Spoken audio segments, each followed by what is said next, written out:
Black History Month is sponsored by Astound.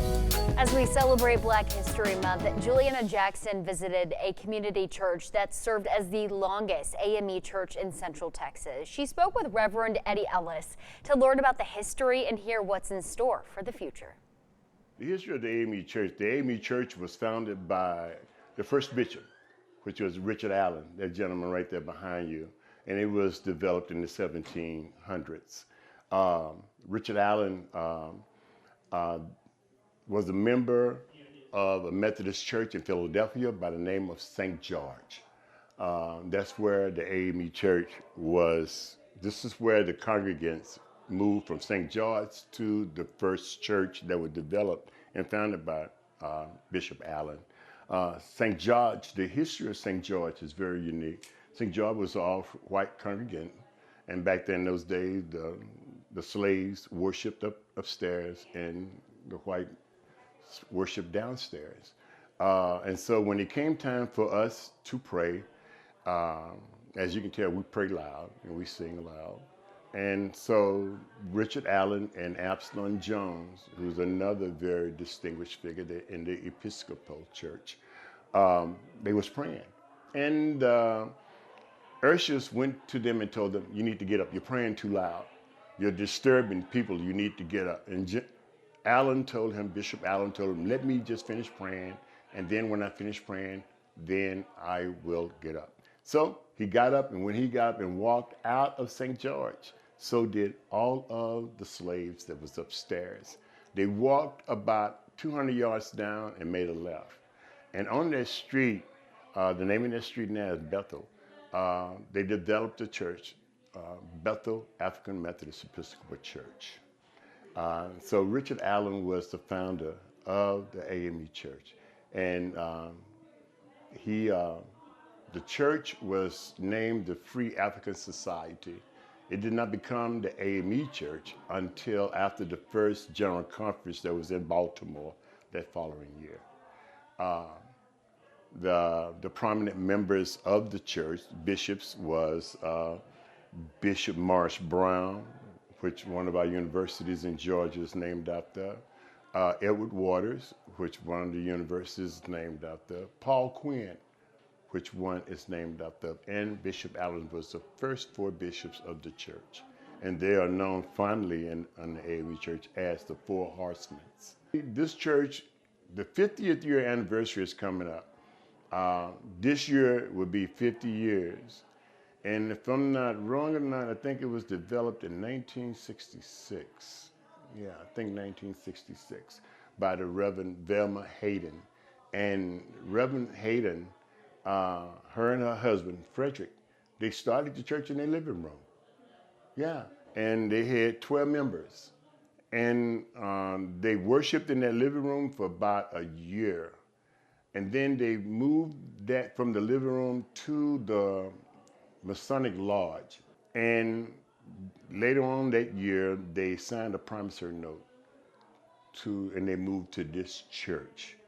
The church has a very illustrious history. The AME Church here in the state of Texas is the Episcopal District, which is under the Right Reverend Bishop Ronnie E. Brillfoot. Brillfoot supervised over 227 churches in the District of Texas. Reverend Presiding Elder Johnson, he supervised 27 churches in the Paul Quinn District, and Adams Chapel is one of those churches. Reverend Johnson was I think he was the third pastor of the church. He went on and moved to Waco, and he became the assistant city manager of Waco. And then we had Reverend Benita Hill Ellis, Reverend Silas Swint, and then myself. Reverend William Forbes was before Reverend Ellis. During the year, we have our annual events. We have what we call our Lay Day, which fondly remembers one of our members, one of our lay members, Sister Donnie Davis, who was a member here for over 60 years. Well, not 60 years, for 45 years for sure until she passed. She was a member of the AME Church for over 60 years.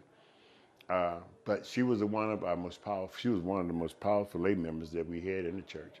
So we have a lay day for her in Kearns Park every year, and that's where we involve the whole community.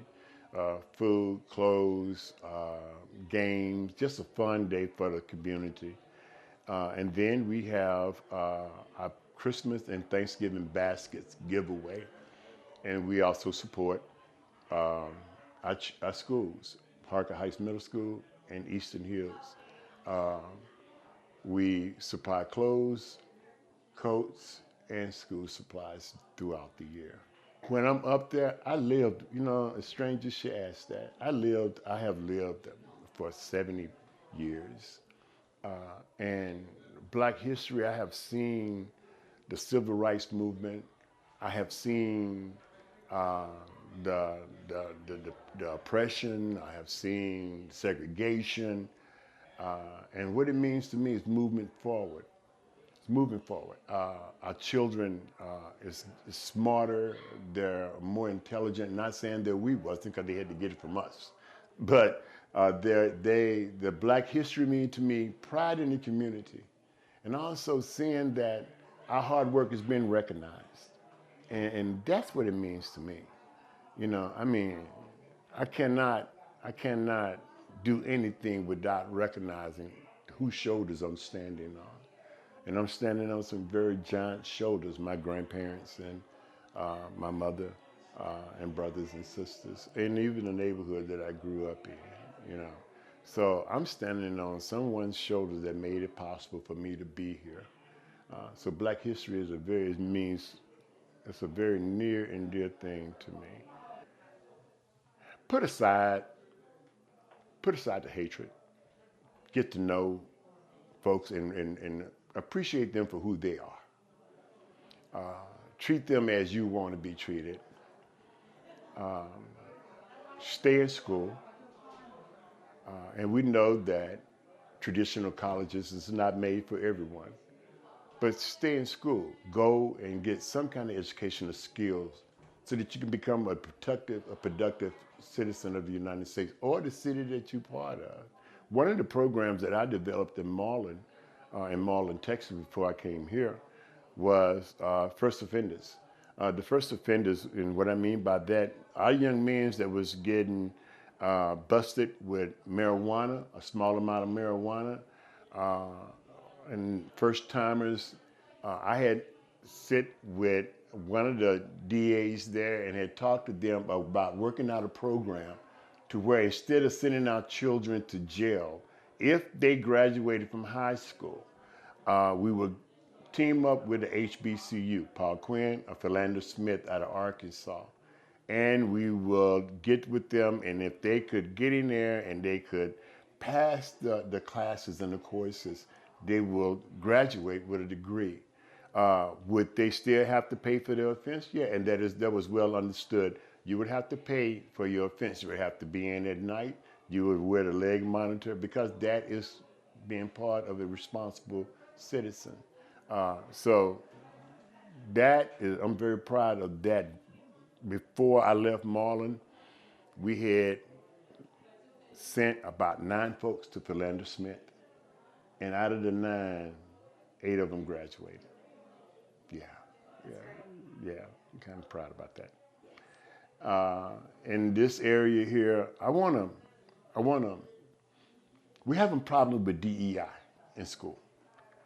And I'm a firm believer, as you heard me say in my sermon, you got to know where you come from before you know where you're going. And I really believe that our children need not only blacks, but whites also. One of my friends teaches a course at the University of Texas, and the course is teaching white people Black history. And he has a book, it's online, teaching white folks Black history. And a lot of white folks take his courses, and they love it. Because it opens up to them a world that they didn't know anything about. They only heard, but now they can actually feel and see. And I want our children to be real well-rounded, man. Don't get so stuck in the mud and figure that, somebody is only making it because of the pigment of their skin. No, you make it because of what you want to do. If you try hard enough, you can make it. I'm the father of 2 boys. Their mother left us at a very young age, and so it was just us. Was it hard? Yeah, you know. But the understanding was, listen, I can give you all the financial help that you need, but for you to be a success in this world, you're going to have to put forth the effort yourself. And as a parent, we measure how successful we are by how successful our children are. Well, every Sunday morning, it's a pride thing with me because I come from a rough side of town. But just to look out there during this time of the year and to see the age groups out there, you know, the 40s and the 30s and the 20-year-olds, you know, it makes me feel good. It let me know that they not only has the belief in God and they have faith in God, but also I haven't forgot where I come from. They still remember that. And they live Black history every day. You know, they live it every day, but just to be able to celebrate it like they do today is something special. That gentleman, Rem Burton, 95 years old. I wanted a lot of folks to tell me, no, Pastor, no, you know, he's going to talk a long time. But that's what we have lost. We have lost, and even in the white neighborhood, I got partners that tell me, man, my grandma wanted me to sit down and listen to them coming from Kentucky. Well, we need to know that. We need to know that. We need to know how the 2 races merges in some fashion. Not so much by me being slave and you being my oppressor, but where did we meet in there? What happened in there? And you'd be surprised the stories that you hear. So when I look out there and see them folks out there and see them laughing and enjoying and clapping their hands, especially on today, it's a sense of pride. Now, I'm a big crybaby. I would have started crying behind the pulpit, but, you know, I know you was back there at the camera. That was Reverend Eddie Ellis speaking with 6 News reporter Juliana Jackson. We do appreciate him sharing his experience and perspective during Black History Month with us.